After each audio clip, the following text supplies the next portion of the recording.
Nunca olvidaré aquel martes de noviembre. El cielo de Madrid amaneció gris, como si supiera lo que estaba por venir. Yo, Lucía Mendoza, de 28 años, fotógrafa freelance y eternamente optimista, me desperté con ese presentimiento extraño que se instala en el estómago sin avisar. Mi rutina era simple: café con magdalenas, revisar correos y salir a capturar la vida con mi cámara. Pero ese día, al encender mi teléfono, todo cambió. 20 llamadas perdidas de mi hermana Carmen, 3 mensajes de voz de mi madre y un simple texto de mi jefe. Necesitamos hablar. Urgente. El corazón me dio un vuelco mientras escuchaba el primer mensaje de voz. La voz de mi madre temblaba. Lucía, cariño, acabo de ver las noticias. Tu padre... Han reabierto el caso. Mi padre, Antonio Mendoza, llevaba 5 años en prisión por un fraude que nunca cometió. O eso es lo que siempre nos había jurado. El caso que destrozó nuestra familia, que convirtió nuestro apellido en sinónimo de corrupción en todo Chamberí, nuestro barrio de toda la vida. El mismo caso que me hizo abandonar la carrera de Derecho para esconderme detrás de una cámara, donde nadie me juzgara. Encendí la televisión con manos temblorosas. Ahí estaba, en todos los canales. Caso Mendoza. Nueva evidencia sugiere manipulación policial. La foto de mi padre, más delgado y con más canas que en mis recuerdos, aparecía junto a titulares sensacionalistas. Llamé inmediatamente a Carmen. ¿Has visto las noticias? Su voz sonaba extrañamente animada. Carmen siempre había sido la fuerte, la que se quedó al lado de mamá mientras yo huía a Barcelona durante 2 años, incapaz de enfrentar las miradas de la gente. Sí, acabo de verlo. ¿Qué significa esto, Carmen? Significa que teníamos razón, Lucía. Papá no lo hizo. Alguien plantó esas pruebas. Me senté en el sofá, con las piernas repentinamente débiles. Durante 5 años, había intentado convencerme de que mi padre era culpable. Era más fácil así. Más fácil que vivir con la rabia de la injusticia. Más fácil que luchar contra un sistema que ya lo había condenado. ¿Cómo lo sabes? Porque yo nunca dejé de investigar, respondió Carmen con una mezcla de orgullo y reproche. Mientras tú te escondías detrás de tu cámara, yo seguía buscando la verdad. Sus palabras me golpearon como una bofetada. Tenía razón. Mientras ella sacrificaba su carrera, su tiempo, incluso su matrimonio por demostrar la inocencia de papá, yo había construido una nueva vida, pretendiendo que los Mendoza eran otra familia, otra historia. Necesito que vengas a casa, continuó Carmen. Hay cosas que no puedo decirte por teléfono. Esa misma tarde, tomé el metro hacia el piso familiar en Chamberí. El barrio no había cambiado. Las mismas tiendas, los mismos vecinos, pero yo sí había cambiado. Caminé con la cabeza agachada, sintiendo el peso de mi cobardía. La casa olía a café recién hecho y al perfume de jazmín de mi madre. Carmen me abrió la puerta antes de que pudiera tocar el timbre. Nos abrazamos en silencio. 5 años de distancia se disolvieron en ese abrazo, aunque quedaba un residuo amargo de reproches no pronunciados. Mi madre apareció en el pasillo, más delgada, con más arrugas alrededor de los ojos, pero con una chispa de esperanza que no le veía desde antes del arresto. «Mi niña», susurró, acunando mi rostro entre sus manos. «Has vuelto». En el salón, sobre la mesa de centro, había carpetas, documentos, recortes de periódicos, el mural de la obsesión de Carmen durante estos años. «Siéntate», me indicó mi hermana. «Tenemos mucho que contarte». Durante las siguientes 2 horas, Carmen me explicó cómo había conseguido, a través de contactos en el juzgado y de un periodista de investigación llamado Martín Robles, documentos que sugerían que las pruebas contra mi padre habían sido manipuladas. «¿Recuerdas a Javier Salgado?», preguntó Carmen. El nombre me produjo un escalofrío. Javier Salgado había sido el socio de mi padre en su bufete de abogados. Tras el escándalo, Salgado se había distanciado rápidamente, convirtiéndose en uno de los testigos clave de la acusación. «¿Qué pasa con él?». Carmen sonrió, pero era una sonrisa fría. «Está nervioso, muy nervioso desde que Martín empezó a investigar sus cuentas en Panamá». Mi cabeza daba vueltas. «¿Salgado? ¿El hombre que venía a cenar a casa, que me había regalado mi primer maletín cuando empecé Derecho?» «Creemos que fue él quien desvió el dinero y culpó a papá», intervino mi madre. con una voz que intentaba mantenerse firme. Y ahora tenemos pruebas. Me mostró un USB. Aquí está todo. Martín nos lo entregó ayer. En ese momento sonó el timbre. Carmen y mi madre intercambiaron miradas de alarma. No esperábamos a nadie, murmuró Carmen, acercándose a la mirilla. Su cuerpo se tensó visiblemente. Es Salgado. Un escalofrío me recorrió la espalda. ¿Cómo sabía que estábamos reunidas? ¿Nos había estado vigilando? No abras, susurró mi madre. Pero ya era tarde. Se escuchó el sonido de una llave girando en la cerradura. Había olvidado que Salgado tenía llave de casa. Mi padre se la había dado años atrás, cuando confiaba en él como en un hermano. La puerta se abrió lentamente, y ahí estaba, Javier Salgado, el hombre que quizás había destruido a nuestra familia, de pie en el umbral con una sonrisa que no llegaba a sus ojos. Vaya, reunión familiar, dijo, entrando como si fuera su casa. Sus ojos se posaron en las carpetas sobre la mesa, luego en el USB en mi mano. Su sonrisa desapareció. Creo que tenemos que hablar, señoras Mendoza. El silencio que siguió fue denso, casi palpable. Podía escuchar el tic-tac del viejo reloj de pared, regalo de boda de mis abuelos. Carmen se interpuso sutilmente entre Salgado y mi madre, mientras yo apretaba el USB en mi puño hasta sentir dolor. ¿A qué has venido, Javier?, preguntó mi madre con una calma que me sorprendió. Salgado avanzó hacia el centro de la sala, ignorando la pregunta. Sus ojos recorrieron las fotografías familiares en las estanterías, deteniéndose en una donde él y mi padre sonreían juntos en la graduación de la universidad. Veo que siguen conservando los recuerdos, comentó con una sonrisa torcida. Qué sentimental, Pilar. Siempre lo fuiste. Responde a mi madre, exigió Carmen, con los puños cerrados. ¿Qué quieres? Salgado se giró hacia mí, ignorando a Carmen como si fuera invisible. Lucía, qué sorpresa verte. Pensé que habías abandonado Madrid para siempre. ¿Cómo va la fotografía? Siempre supe que el derecho no era para ti. Su falsa cordialidad me revolvió el estómago. Este hombre había cenado en nuestra mesa durante años. Había sido el padrino de Carmen. Y ahora estaba aquí, fingiendo normalidad mientras toda la evidencia apuntaba a que había traicionado a mi padre de la manera más vil. Sabemos lo que hiciste, dije, sorprendiéndome a mí misma con la firmeza de mi voz. Y pronto lo sabrá todo el mundo. La máscara de Salgado cayó por un instante. Vi un destello de pánico en sus ojos antes de que recuperara la compostura. No sé de qué hablas, respondió, pero su voz había perdido seguridad. Vine porque me enteré de las noticias sobre Antonio. Quería saber si necesitaban algo. Carmen soltó una carcajada seca. ¿Después de 5 años? ¿Ahora te preocupas? Siempre me he preocupado, insistió Salgado, pasándose una mano por el cabello canoso. Antonio era como un hermano para mí, un hermano al que traicionaste, intervino mi madre, con lágrimas contenidas en los ojos, un hermano cuya vida destruiste. Salgado se dejó caer en el sofá, repentinamente envejecido.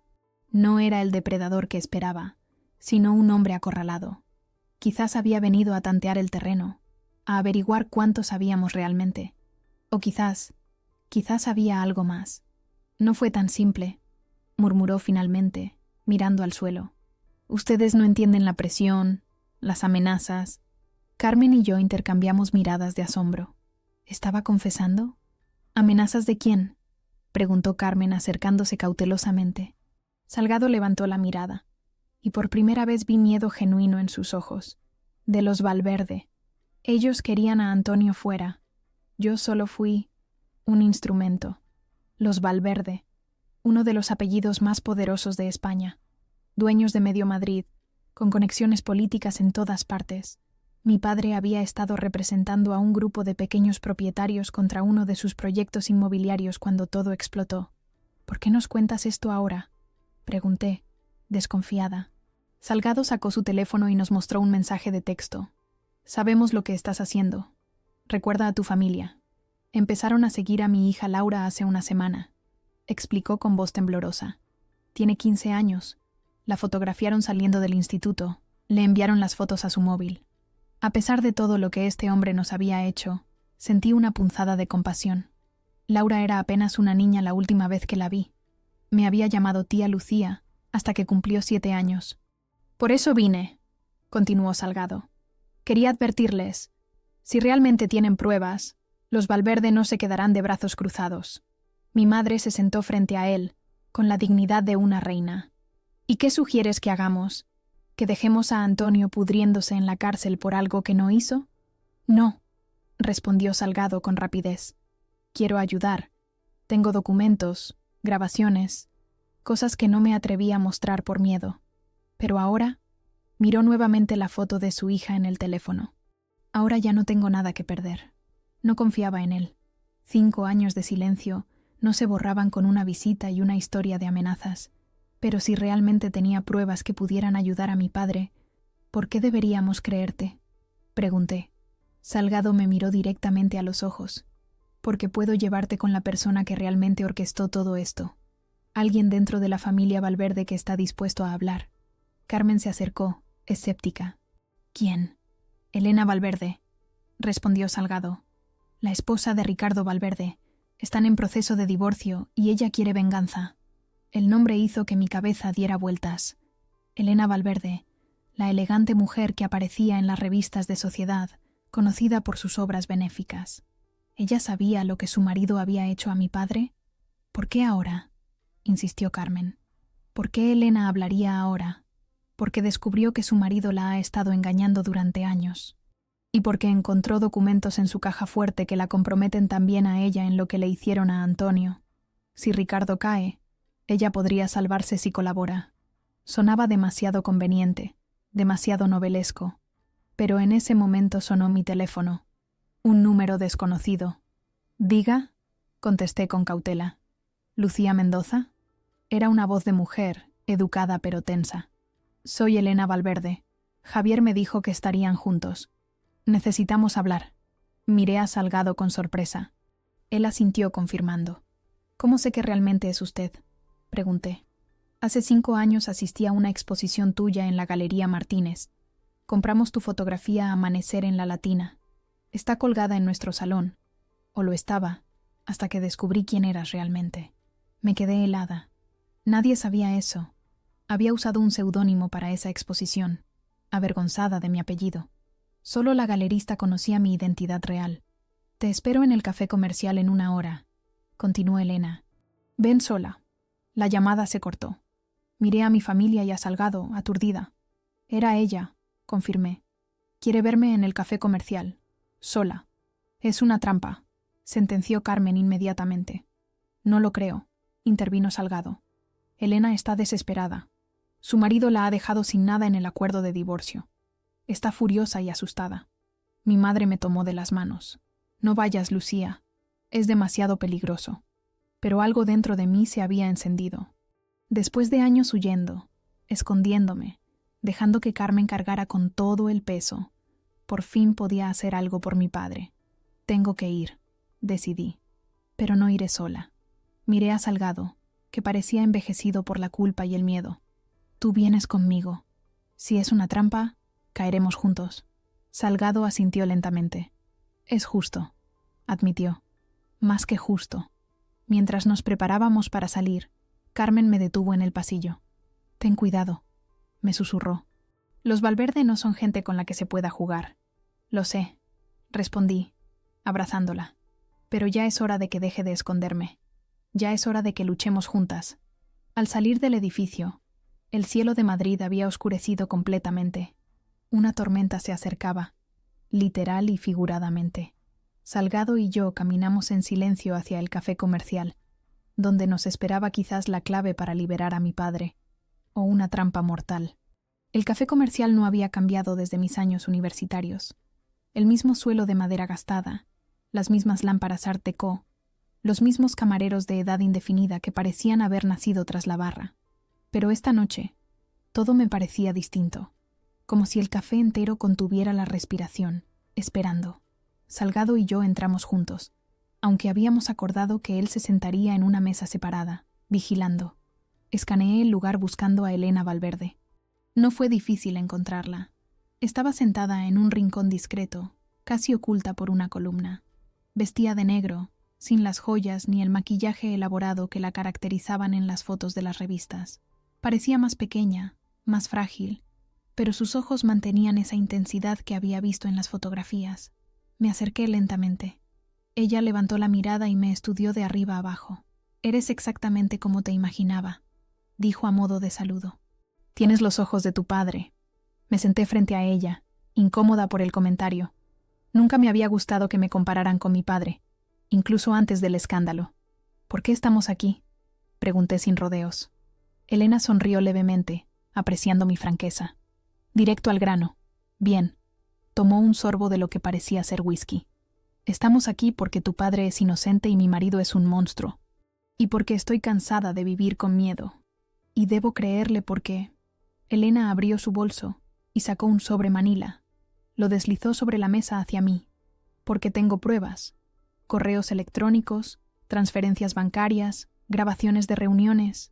Todo lo que necesitas para demostrar que Ricardo y sus socios fabricaron el caso contra tu padre». Abrí el sobre con manos temblorosas. Dentro había una memoria USB y varias hojas impresas. Eran capturas de pantalla de correos electrónicos. En uno de ellos, Ricardo Valverde escribía claramente: «Mendoza no cederá. Procede con el plan B». «¿Por qué me da esto?», pregunté, consciente de que estas pruebas podían incriminarla también a ella. Elena miró por la ventana, hacia la calle oscura.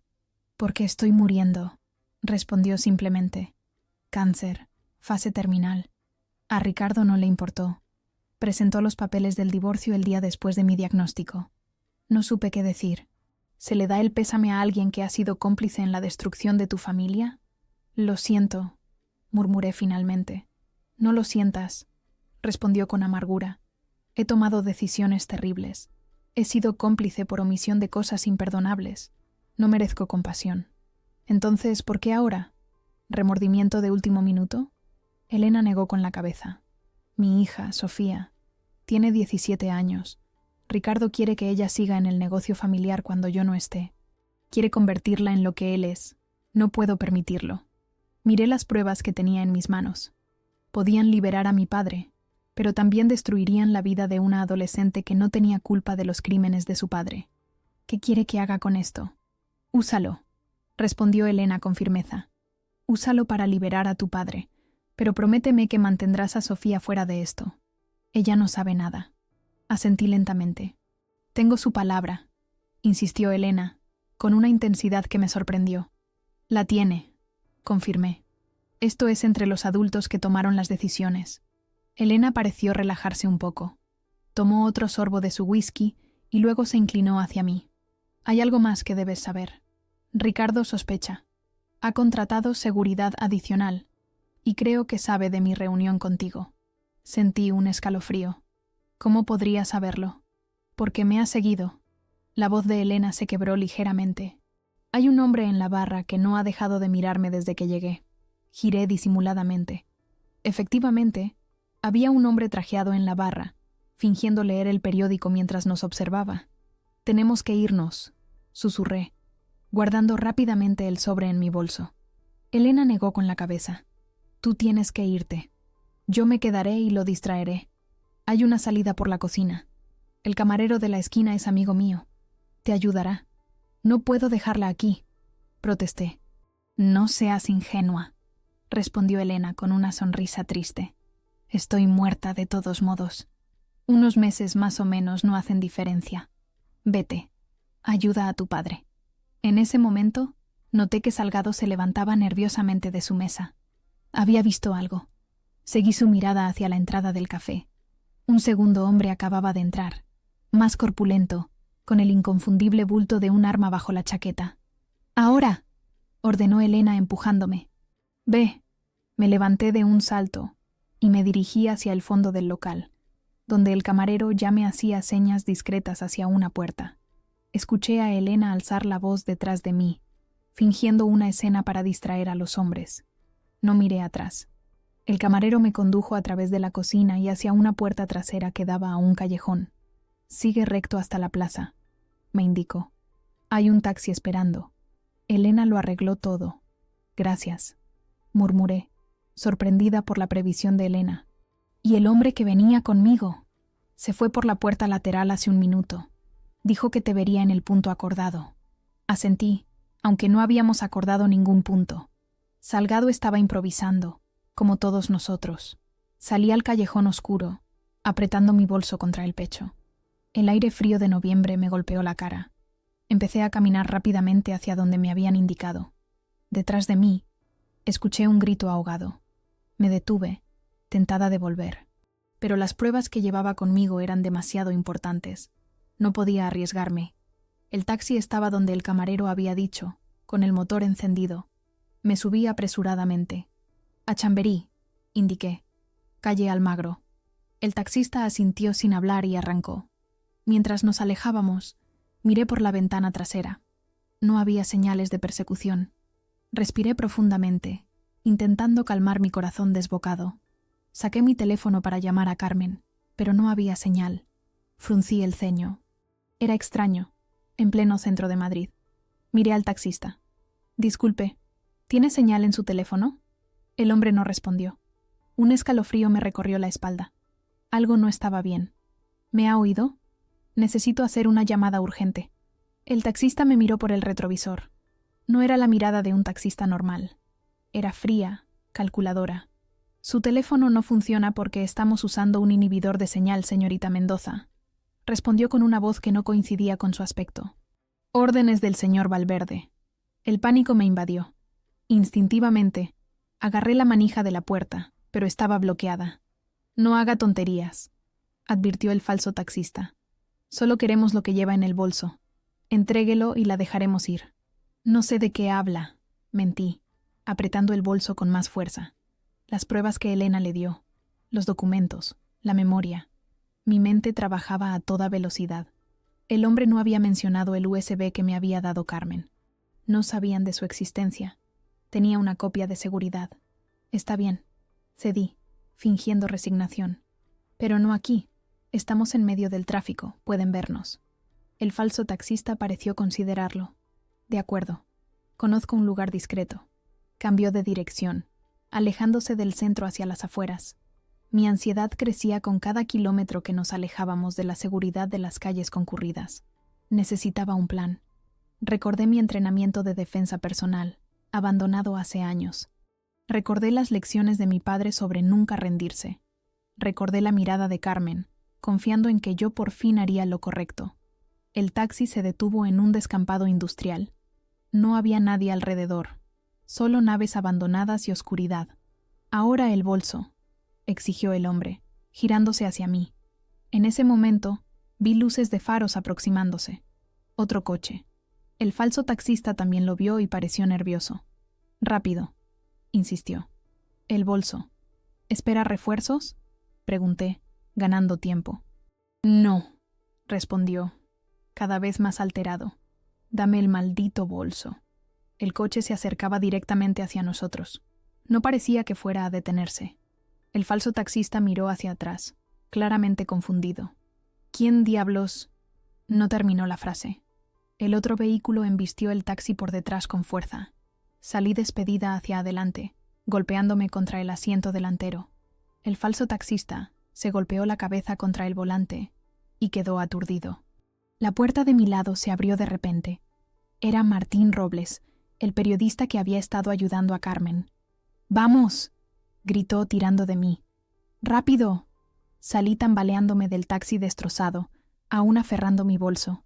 Martín me condujo hacia su coche. «¿Cómo me encontraste?», pregunté, jadeando. «GPS en tu teléfono», respondió mientras arrancaba. «Carmen lo instaló hace semanas, cuando supo que volverías. Sabía que te meterías en problemas. No sabía si sentirme indignada por la invasión de mi privacidad o agradecida por la previsión de mi hermana. Opté por lo segundo. «¿Y ahora qué?», pregunté mientras nos alejábamos a toda velocidad. «Ahora vamos a un lugar seguro», respondió Martín. «Y luego publicamos todo. Es hora de que Madrid conozca la verdad sobre los Valverde». Mientras conducíamos de vuelta a la ciudad, miré las luces de Madrid a lo lejos. Mi ciudad. La ciudad que me había dado la espalda, que había condenado a mi padre sin pruebas. La ciudad que pronto conocería la verdad. El apartamento de Martín estaba en Lavapiés, un barrio que siempre me había gustado por su diversidad y su espíritu rebelde. Era un piso pequeño pero acogedor, con paredes cubiertas de recortes de periódico y fotografías. Un auténtico nido de periodista. Puedes quedarte aquí esta noche, me dijo mientras cerraba con llave y comprobaba las ventanas. Nadie conoce este lugar, excepto Carmen. ¿Mi hermana ha estado aquí?, pregunté, notando un detalle revelador. Una bufanda que reconocí como suya colgada en el perchero. Martín se sonrojó ligeramente. Hemos estado trabajando juntos durante meses, respondió, evitando mi mirada. A veces hasta tarde. Decidí no presionar. Si Carmen y Martín tenían algo más que una relación profesional, ella me lo contaría cuando estuviera lista. ¿Y ahora qué?, pregunté, dejándome caer en su sofá, exhausta física y emocionalmente. Martín se sentó frente a mí, con los ojos brillantes de determinación. Ahora vemos qué nos dio Elena Valverde. Abrí mi bolso y saqué el sobre. Lo extendí sobre la mesa de café y comenzamos a revisar su contenido minuciosamente. Había correos electrónicos impresos, estados de cuentas bancarias y un diario de Elena con fechas y nombres cuidadosamente anotados. «Esto es dinamita pura», murmuró Martín después de una hora de revisión. «Ricardo Valverde no solo fabricó pruebas contra tu padre, también sobornó al juez Montero y al fiscal Durán. El mismo juez que se compró un chalet en Marbella poco después del juicio», comenté, recordando los rumores que circularon entonces. «Exacto. Y mira esto». Martín señaló una entrada del diario de Elena. «Ricardo se reunió con el comisario Sánchez 3 días antes del arresto de tu padre. El mismo comisario que encontró los documentos falsificados en el despacho de Antonio». Mi cabeza daba vueltas. La conspiración era más grande de lo que imaginábamos. No era solo Salgado traicionando a mi padre. Era todo un sistema corrupto trabajando para los Valverde. «¿Por qué?», pregunté en voz alta. «¿Por qué tanto esfuerzo para destruir a mi padre?». Martín sacó otro documento del sobre. «Por esto», dijo, mostrándome un contrato. «El proyecto inmobiliario Torre Valverde. 200 millones de euros en juego.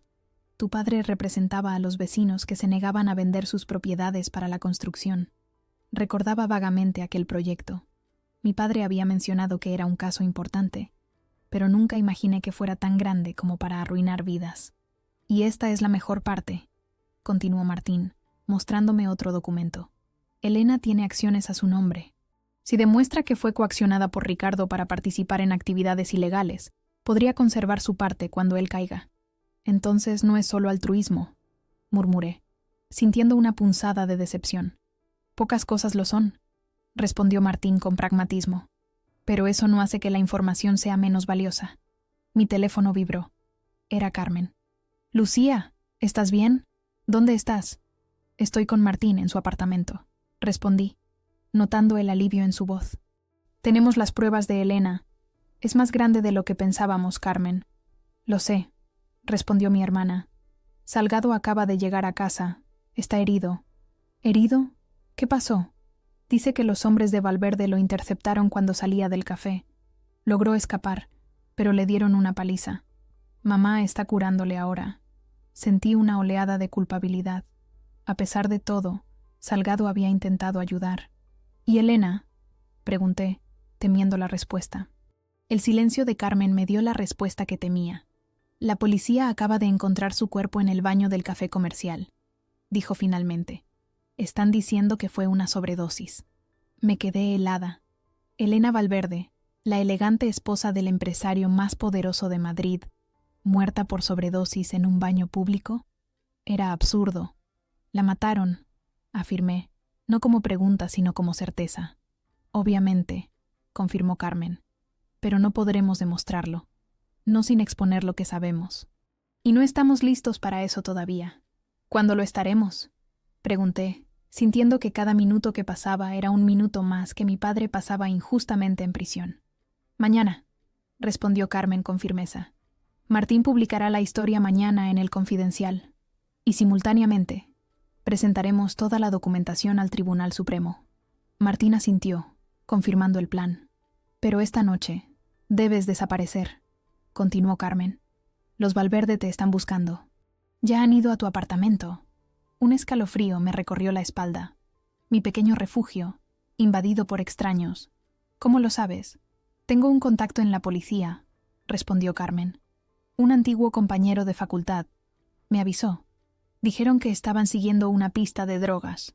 «Conveniente». murmuré. Exacto.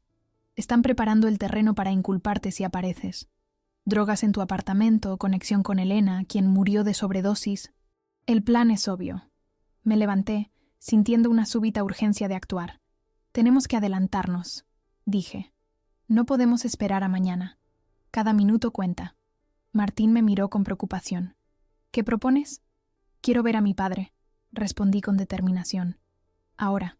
Lucía, son las 11 de la noche, protestó Carmen a través del teléfono. Las prisiones no permiten visitas a esta hora. No he dicho que vaya a hacer una visita oficial, respondí. Hubo un silencio atónito tanto de Carmen como de Martín. ¿Estás sugiriendo...? comenzó Martín. No, por supuesto que no, lo interrumpí. Pero conozco a alguien que trabaja en la prisión, Maite Torres. Fuimos juntas al instituto. Ahora es psicóloga allí. ¿Y crees que arriesgará su trabajo por ti?, preguntó Carmen escéptica. Por mí quizás no, pero por la verdad. Maite siempre tuvo un fuerte sentido de la justicia. Mientras hablaba, ya estaba buscando su número en mis contactos. Hacía años que no hablábamos, pero recordaba que me había escrito cuando arrestaron a mi padre, una de las pocas personas que lo hizo. La llamé sin pensarlo 2 veces. Respondió al tercer tono. «¿Lucía? ¿Eres tú?» Su voz sonaba exactamente como la recordaba, cálida, ligeramente ronca. «Maite, necesito tu ayuda», dije sin preámbulos.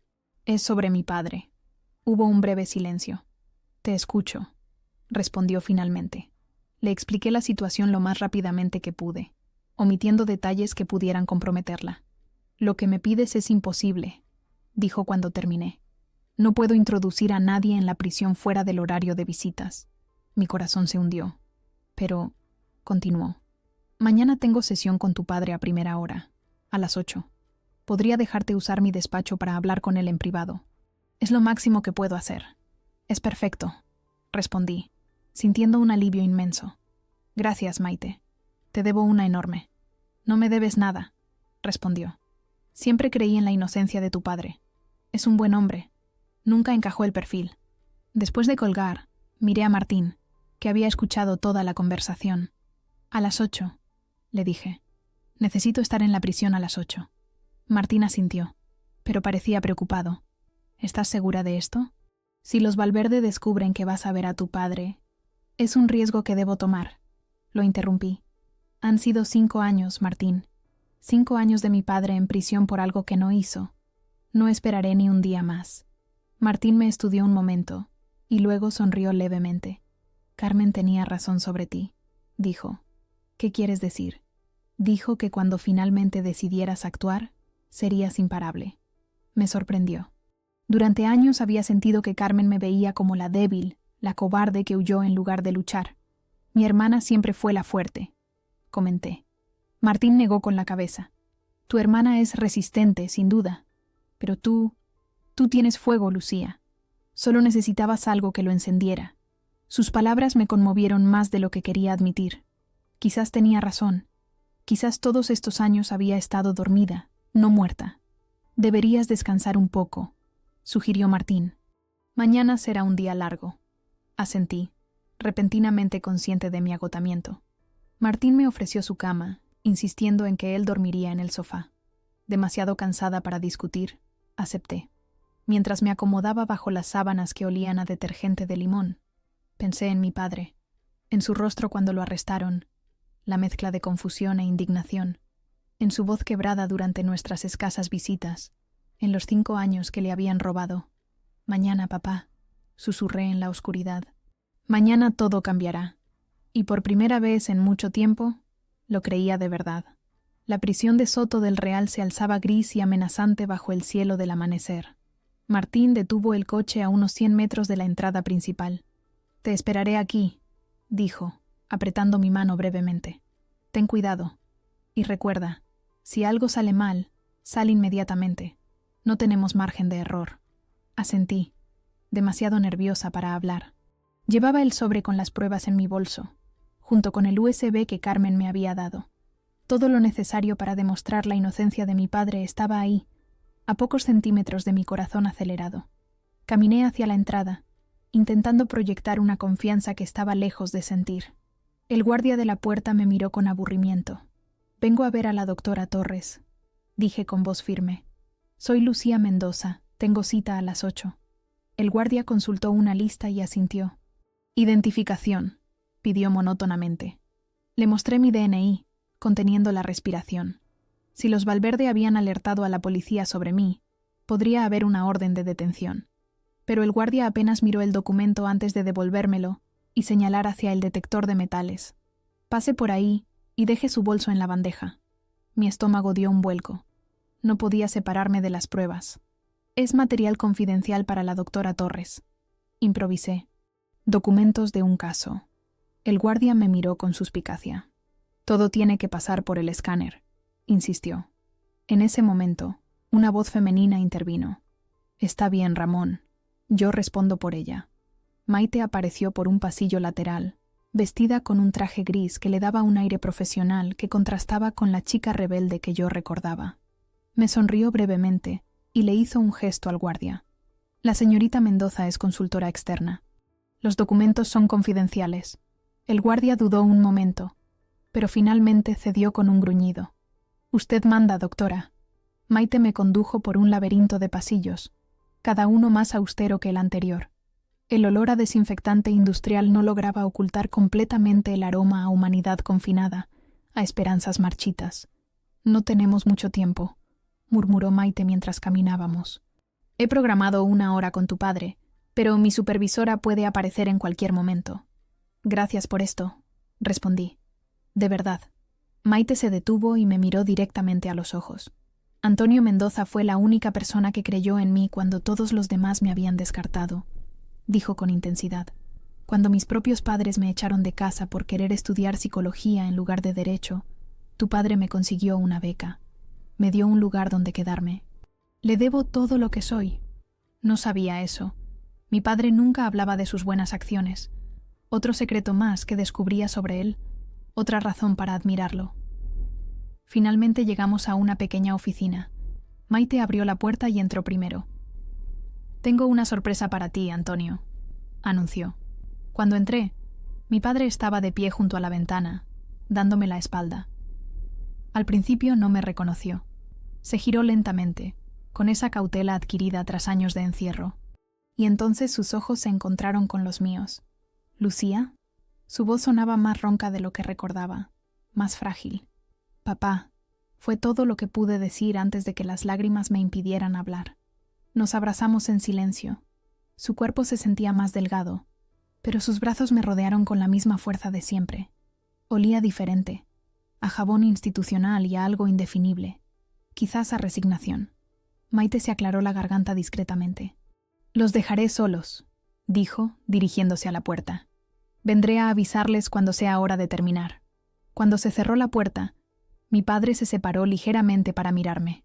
Sus ojos, del mismo verde que los míos, estaban húmedos. «Estás tan hermosa», murmuró acariciando mi mejilla. «Tan parecida a tu madre cuando la conocí». «Papá, tenemos poco tiempo», dije, volviendo a la realidad. «He venido porque tenemos pruebas que demuestran tu inocencia». La esperanza iluminó su rostro por un instante, pero rápidamente fue reemplazada por una expresión de preocupación. «¿Qué has hecho, Lucía? ¿En qué te has metido?» Le conté todo. Elena Valverde, las pruebas, el falso taxista, la muerte de Elena. Con cada palabra, su rostro se ensombrecía más. «Es demasiado peligroso», dijo cuando terminé. «Los Valverde son intocables. Tienen conexiones en todas partes. Si Ricardo descubre que tienes esas pruebas, ya lo sabe». Lo interrumpí. «Sus hombres me persiguieron anoche, pero no importa. Martín publicará todo hoy, y presentaremos los documentos al Tribunal Supremo esta misma mañana». Mi padre se levantó, agitado. No, es demasiado arriesgado. Debes irte, Lucía, salir del país hasta que esto pase». Me levanté también, enfrentándolo. «¿Y dejarte aquí? ¿Otros 5 años? ¿10? No, papá, se acabó el huir. Carmen ha estado luchando sola todo este tiempo. Es mi turno de hacer lo correcto». Mi padre me miró como si me viera por primera vez. «Te pareces tanto a mí», murmuró, con una mezcla de orgullo y tristeza. «Lo tomaré como un cumplido», respondí con una pequeña sonrisa. No lo es, dijo seriamente. Mi terquedad, mi sentido de la justicia, son los que me trajeron aquí, y son los que te sacarán, insistí. Mi padre suspiró profundamente, como si liberara un peso largo tiempo sostenido. Hay algo más que debes saber, dijo finalmente, bajando la voz, algo que ni siquiera le he contado a Carmen. Se sentó nuevamente, indicándome que hiciera lo mismo. El día que me arrestaron, Ricardo Valverde vino a verme. Me ofreció un trato. Si yo firmaba la venta de las propiedades de mis clientes, haría que todas las acusaciones desaparecieran. Y te negaste, adiviné. Mi padre asintió. No podía traicionar a esas familias. Algunas llevaban generaciones en esas casas. No se trataba solo de dinero para ellos. Era su historia, su identidad. ¿Por qué no nos lo contaste? Porque Valverde amenazó con ir tras vosotras si yo hablaba. Dijo que tenía formas de hacer que tú y Carmen desaparecierais en el sistema. Conocía gente en inmigración, en servicios sociales. Podía fabricar cualquier cosa. Un escalofrío me recorrió la espalda. ¿Y mamá lo sabe? Tu madre fue quien me convenció de aceptar la prisión, respondió con una sonrisa triste. Dijo que era preferible verme tras las rejas que ver a sus hijas destruidas. Las piezas encajaban ahora. El silencio de mi madre durante el juicio. Su insistencia en que aceptáramos la situación. No era resignación, era protección. Pero ahora es diferente, continuó mi padre, tomando mis manos entre las suyas. Tienes pruebas reales. Y Elena Valverde está muerta, lo que significa que Ricardo está nervioso, cometiendo errores. Exacto, confirmé. Es nuestra oportunidad. Mi padre me miró largamente, como evaluando algo. Hay una cosa más que puedo aportar, dijo finalmente. Grabé mi conversación con Valverde aquel día. Me quedé boquiabierta. ¿Qué? ¿Cómo? Era una costumbre profesional. Siempre grababa mis reuniones. Tenía un bolígrafo con grabadora. La policía nunca lo encontró porque lo escondí. ¿Dónde? Pregunté, sintiendo que estábamos cerca de completar el rompecabezas. En el único lugar donde sabía que nadie buscaría. En la cápsula del tiempo que enterramos en el jardín cuando tú tenías 10 años. ¿La recuerdas? Por supuesto que la recordaba. Había sido idea mía. Una pequeña caja metálica donde guardamos fotos, cartas, pequeños tesoros familiares. La enterramos bajo el viejo olivo del jardín, prometiendo desenterrarla 20 años después. Sigue ahí, continuó mi padre, a menos que hayan cortado el olivo. Está intacto, respondí, recordando haberlo visto ayer. Mamá jamás permitiría que lo tocaran. En ese momento, la puerta se abrió bruscamente. Maite entró, visiblemente alterada. Tienen que terminar, dijo apresuradamente. Hay gente preguntando por ti, Lucía. Gente con placa pero que no parecen policías normales. Mi padre se puso pálido. Los hombres de Valverde, murmuró. Tienen contactos en la policía. Maite asintió. Puedo sacarte por la entrada de servicio, me dijo. Pero tenemos que darnos prisa. Me volví hacia mi padre, consciente de que podría ser la última vez que lo viera en libertad. Te sacaremos de aquí, prometí, abrazándolo fuertemente. Te lo juro. Ten cuidado, mi niña, susurró en mi oído. No dejes que mi lucha se convierta en tu condena. Nos separamos con reluctancia. Cuando seguía a Maite hacia la puerta, mi padre dijo una última cosa. Lucía, pase lo que pase, estoy orgulloso de ti. Siempre lo he estado. Esas palabras me acompañaron mientras Maite me guiaba por pasillos secundarios, evitando las cámaras de seguridad. Finalmente llegamos a una pequeña puerta que daba a un patio de servicio. Hay un hueco en la valla detrás de aquellos contenedores, me indicó Maite. Podrás salir por ahí. Ve con cuidado. La abracé brevemente. Gracias por todo. No me lo agradezcas aún, respondió con una sonrisa tensa. Agradécemelo cuando tu padre esté libre. Crucé el patio rápidamente, manteniéndome agachada. Encontré el hueco en la valla y me deslicé a través de él, rasgándome la chaqueta en el proceso pero sin importarme. Al otro lado, Martín esperaba con el motor en marcha, tal como había prometido. ¿Cómo ha ido?, preguntó mientras arrancaba. Mejor de lo que esperaba, respondí, recuperando el aliento. Tenemos una pieza más del puzzle, y está enterrada en mi jardín. El jardín de mi infancia lucía abandonado bajo la luz del mediodía. Las rosas que mi madre cuidaba con tanto esmero ahora crecían salvajes, sin dirección. Pero el olivo seguía allí, viejo y obstinado, un testigo silencioso de nuestra historia familiar. Martín, Carmen y yo nos miramos, comprendiendo la importancia del momento. ¿Estás segura que era aquí?, preguntó Carmen, mirando alrededor con nerviosismo. Habíamos entrado por la puerta trasera, como ladrones en nuestra propia casa. Mi madre había salido con Salgado a presentar los documentos que ya teníamos al Tribunal Supremo, una distracción necesaria mientras nosotros buscábamos la pieza final del rompecabezas. «Estoy segura», respondí, arrodillándome junto al olivo. Lo enterramos en el lado norte, donde da la sombra en verano. Martín ya estaba cavando con una pequeña pala de jardinería que habíamos encontrado en el cobertizo. La tierra estaba dura, compactada por años sin ser removida. «Aquí hay algo», dijo después de unos minutos, cuando la pala hizo un ruido metálico. Con manos temblorosas, los tres desenterramos una pequeña caja metálica, oxidada por el tiempo y la humedad. Era nuestra cápsula del tiempo. Contuve la respiración mientras la abría. Dentro, protegidos por una bolsa de plástico sellada, estaban los tesoros de nuestra infancia. Dibujos de Carmen, mi primera fotografía, un desenfocado retrato de nuestro gato, cartas, pequeños juguetes, y en el fondo, envuelto en otra bolsa de plástico, un bolígrafo negro que no recordaba haber puesto allí. «Es este», murmuré, tomándolo con reverencia. El bolígrafo se desmontaba en 3 partes. En su interior había un pequeño dispositivo de grabación, antiguo pero funcional, con un minúsculo puerto USB. «¿Funcionará después de tanto tiempo?», preguntó Carmen escéptica. «Solo hay una forma de averiguarlo», respondió Martín, sacando su portátil de la mochila. Conectamos el dispositivo. Por un momento terrible, nada sucedió. Luego, milagrosamente, apareció como una unidad externa. «Tiene un solo archivo», observó Martín, haciendo doble clic. La voz de mi padre surgió del ordenador, distante y metálica, pero inconfundible. Reunión con Ricardo Valverde, 15 de marzo de 2019. Se escucharon ruidos de fondo, el sonido de una puerta cerrándose, alguien sentándose. «Agradezco que me reciba, Mendoza, considerando nuestras diferencias». Era una voz grave, arrogante. Ricardo Valverde. «No tenemos mucho de qué hablar, Valverde», respondió mi padre, su voz firme. «Mis clientes no venderán. Todo el mundo tiene un precio», replicó Valverde. «Incluso usted. Se equivoca». Se escuchó una risa fría. «¿Está seguro? Porque tengo algo muy interesante aquí». Sonidos de papeles deslizándose sobre una mesa.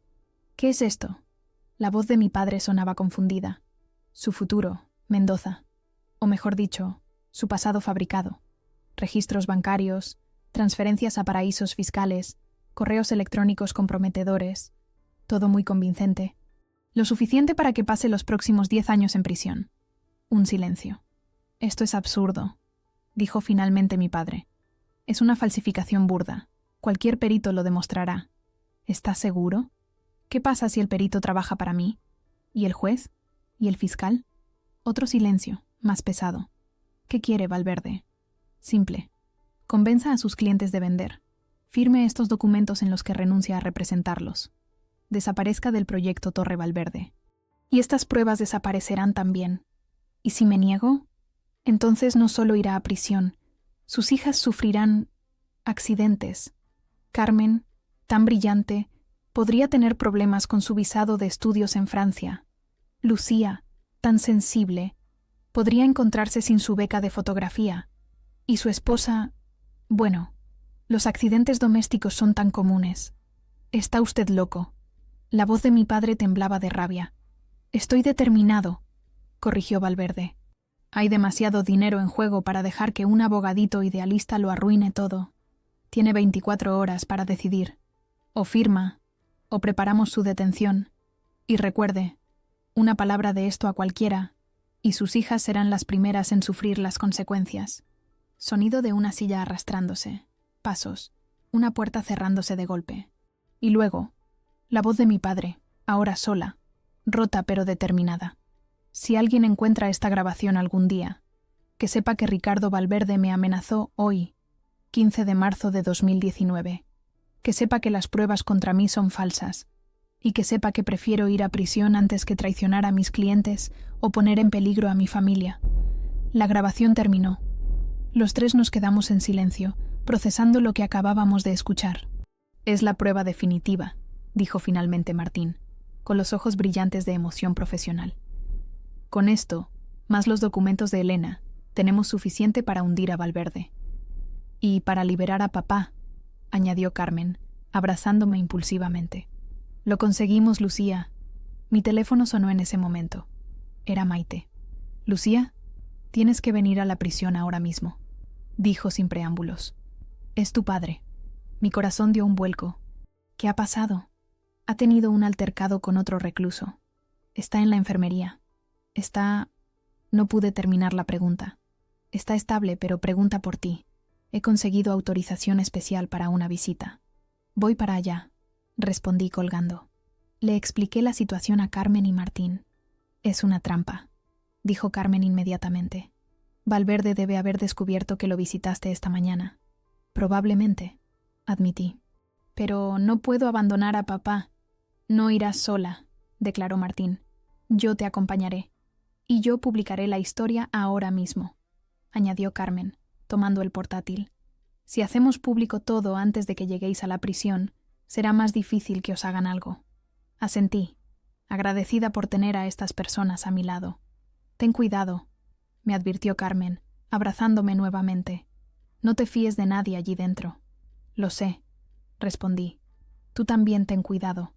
Cuando esto salga a la luz, Valverde vendrá a por ti. Que lo intente, sonrió mi hermana con fiereza. Estoy preparada. Martín y yo salimos rápidamente hacia la prisión. Durante el trayecto, apenas hablamos, cada uno perdido en sus pensamientos. Martín, dije finalmente, cuando ya podíamos ver los muros de Soto del Real en la distancia. Pase lo que pase. Promete que la historia saldrá a la luz, que la gente sabrá la verdad sobre mi padre. Martín tomó mi mano brevemente. Te lo prometo, Lucía. Tu padre será reivindicado, con o sin nosotros. El mismo guardia de la mañana nos recibió en la entrada, pero esta vez su actitud era diferente, más tensa. Vengo a ver a mi padre, Antonio Mendoza, expliqué. La doctora Torres me ha llamado. El guardia asintió secamente y nos hizo pasar por el control de seguridad. Esta vez no protesté cuando me pidieron dejar el bolso. La grabación ya estaba a salvo con Carmen. Maite nos esperaba en el pasillo, visiblemente nerviosa. Gracias por venir tan rápido, dijo, conduciéndonos hacia la enfermería. Tu padre está mejor, pero ha sido un susto importante. ¿Qué pasó exactamente?, preguntó Martín. Maite miró a su alrededor antes de responder en voz baja. Oficialmente, una pelea en el comedor. Pero yo estaba allí. Vi cómo 2 reclusos lo acorralaban sin provocación. Y esos 2 nunca habían tenido problemas con tu padre antes. Alguien los instigó, concluí. Maite asintió, casi con seguridad. Y hay algo más. El subdirector ha estado haciendo preguntas sobre tu visita de esta mañana. Preguntas extrañas, insistentes. ¿El subdirector Montero?, preguntó Martín, frunciendo el ceño. Sí. ¿Lo conoces? Es hermano del juez Montero, el que condenó al padre de Lucía, explicó Martín. Y ambos tienen conexiones con los Valverde. Llegamos a la enfermería. A través de una ventana, vi a mi padre en una cama, con un vendaje en la cabeza y moretones visibles en el rostro. Me dolió físicamente verlo así. Puedes entrar, dijo Maite. Yo me quedaré aquí con tu amigo. Entré sola en la pequeña habitación. Mi padre giró la cabeza al oír la puerta, y sus ojos se iluminaron al verme. Lucía, sonrió débilmente. No deberías haber venido. No digas tonterías, respondí, acercándome para tomar su mano. ¿Cómo estás? He estado mejor, bromeó, haciendo una mueca de dolor. Pero sobreviviré. ¿Encontraste lo que buscabas en el jardín? Asentí, emocionada. Lo encontramos, papá, y funciona perfectamente. Carmen está publicando toda la historia en este momento. Mi padre cerró los ojos, como si un gran peso se hubiera levantado de sus hombros. Gracias a Dios, murmuró. Por fin. En ese momento, la puerta se abrió bruscamente. Un hombre de mediana edad con traje entró, seguido por 2 guardias. Señorita Mendoza, dijo con falsa cordialidad. Soy el subdirector Montero. Me temo que debo pedirle que me acompañe. ¿Por qué? Pregunté, sin moverme de junto a mi padre. Ha habido una denuncia contra usted. Posesión de sustancias ilegales en un centro penitenciario. Eso es ridículo, protesté. Pueden registrarme si quieren. No llevo nada. Ya hemos registrado su bolso, respondió con una sonrisa fría. Y hemos encontrado esto. Mostró una pequeña bolsa de plástico con lo que parecía ser cocaína. Eso no es mío, exclamé indignada. Alguien lo ha puesto ahí. Eso es lo que todos dicen, respondió el subdirector. Acompáñenos, por favor. Mi padre intentó incorporarse, pero el dolor lo hizo recostarse nuevamente. No puedes hacer esto, Montero, dijo con dificultad. Sabes perfectamente que es una trampa. Cuidado con lo que dice Mendoza, advirtió el subdirector. Podría empeorar su situación. Los guardias se acercaron a mí, pero en ese momento la puerta se abrió nuevamente. Martín entró, seguido por Maite, y sorprendentemente, por un hombre con traje que no conocía. Daniel García, Fiscalía Anticorrupción. Se presentó el desconocido, mostrando una identificación. Subdirector Montero, queda usted detenido por obstrucción a la justicia, falsificación de pruebas y abuso de autoridad. El rostro de Montero se descompuso. Esto es un error, balbuceó. No sabe con quién se está metiendo. Oh, lo sé perfectamente, respondió el fiscal. Con la familia Valverde. Y déjeme decirle que su jefe, Ricardo Valverde, está siendo detenido en este preciso momento en su oficina. No podía creer lo que estaba escuchando. Miré a Martín, que sonreía ampliamente. ¿Cómo? Comencé a preguntar. Carmen, respondió simplemente. Publicó la historia hace media hora. Se ha vuelto viral, y tenía contactos en la fiscalía que estaban esperando precisamente estas pruebas. El fiscal García se acercó a mi padre. Señor Mendoza, en nombre del Estado español, le pido disculpas por la injusticia cometida contra usted. Su caso será revisado inmediatamente, y hasta entonces se le concede la libertad provisional. Mi padre me miró, con lágrimas en los ojos. ¿Es real?, preguntó, como si temiera estar soñando. Tomé su mano y la apreté fuertemente. Es real, papá. Se acabó. Vamos a casa. Y mientras ayudaba a mi padre a levantarse, apoyándose en mí como yo tantas veces me había apoyado en él, supe que este no era el final de nuestra historia. Era solo el comienzo de un nuevo capítulo, uno donde la verdad, por fin, había salido a la luz. Fuera, el cielo de Madrid se había despejado, y por primera vez en 5 años, caminamos juntos bajo el sol, libres, hacia un futuro que por fin podíamos volver a imaginar.